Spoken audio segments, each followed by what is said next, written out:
Macam mana pun kita tanam variety yang sama, contoh SGG, kemudian kita tanam yang sama, ada SGG yang betul-betul lebat, ada pula SGG yang kenapa buah tak berlebat.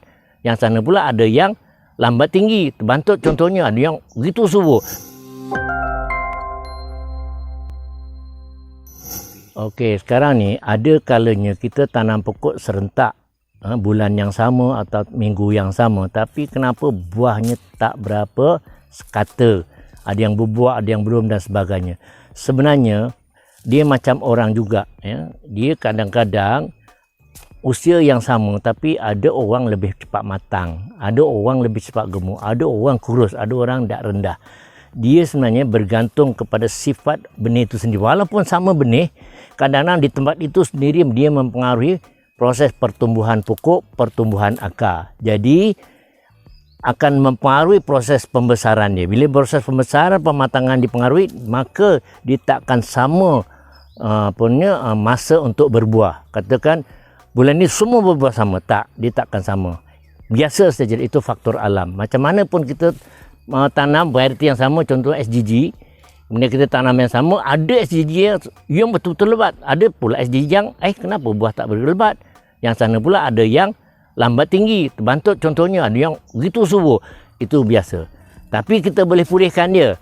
Mana kalau kita dah nampak ada pokok agak kurang subur, dia kurang besar, kurang pick up berbanding yang lain, kita tambahlah dos yang lebih kepada yang agak kurang tadi.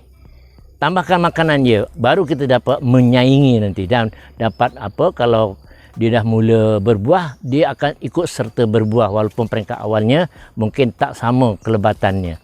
Itu faktor kita kena penting. Yang kita terus tebang. Sebenarnya ada sebab saya buat kajian kelapa ni, kebanyakan orang tanya, dah 4 tahun kelapa tak membuah, dah 5-6 tahun dia mula berbuah tapi tak jadi. Banyak gugur. Macam ni banyak gugur. Ni tengok yang jadi 4 atau 3. Tapi nanti bila dah peringkat usia lagi matang, dia lekat banyak. Sampai 10 sampai 12. Itu biasa. Apa pun pokok dia masih macam tu. Jadi kita tak terkejutlah ya bila kita tanam pokok tu ada yang berbuah, ada yang ketot, ada yang gemuk, jadi tak heran. Bila matang nanti kita tahu. Saya ada buat kajian kelapa pandan. Setakat 4-5 tahun tak nampak sangatlah hebatnya. Tapi bila masuk zon 7-8 tahun, puratanya petandan ialah 18 biji. Ya, 18 biji. Ini pengalaman saya. Sebab mula-mula kenapa 2 biji, 3 biji, 4 biji, 5 biji, 6 biji, itu saja. Saya baja secukupnya usia 7 ke atas, 7, 8 dan sebetulnya kalau 10 tahun lagi dahsyatnya, saya dapat di petandan ialah 18 biji kelapa pandan. Tapi peringkat awal saya rasa macam pokok tak cantik lah, buahnya tak berapa lebat. Jarang-jarang kenapa? Rupanya dia ada peringkat masanya nanti baru dia akan mengorak langkah menjadi buah yang lebat. Tapi ingat, dia nak nutrien, dia nak makanan. Kalau kita buat dirt saja, tabur garam saja, sorry lah, bukan makanan dia. Kita nak NPK tu kena faham, baru boleh menghasilkan itu. Pokok apa pun kalau NPK cukup, makanan dia insya-Allah lah, dia besar, dia lebat dan sebagainya. Kelapa pun macam tu. Ini masih rendah ni, kebarat saya rendah lagi. Untung saya macam ni dah betul macam ni kan. Mana kita terfikir macam ni boleh berbuah. Memang rendah lagi. Kalau SGG lagi lah dasar lah, rendah. Ini pun tengok, pokoknya subur.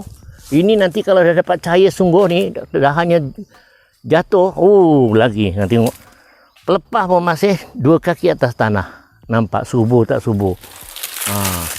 Macam ni kan. Macam ni tengok dah agak tinggi. Okey. Bila dah agak tinggi macam ni, dia mula selesa untuk mengeluarkan buah. Yang ini yang kita nak atur nanti, makanan dia, baja dia, apa yang sepatutnya. Memang cukup seronok.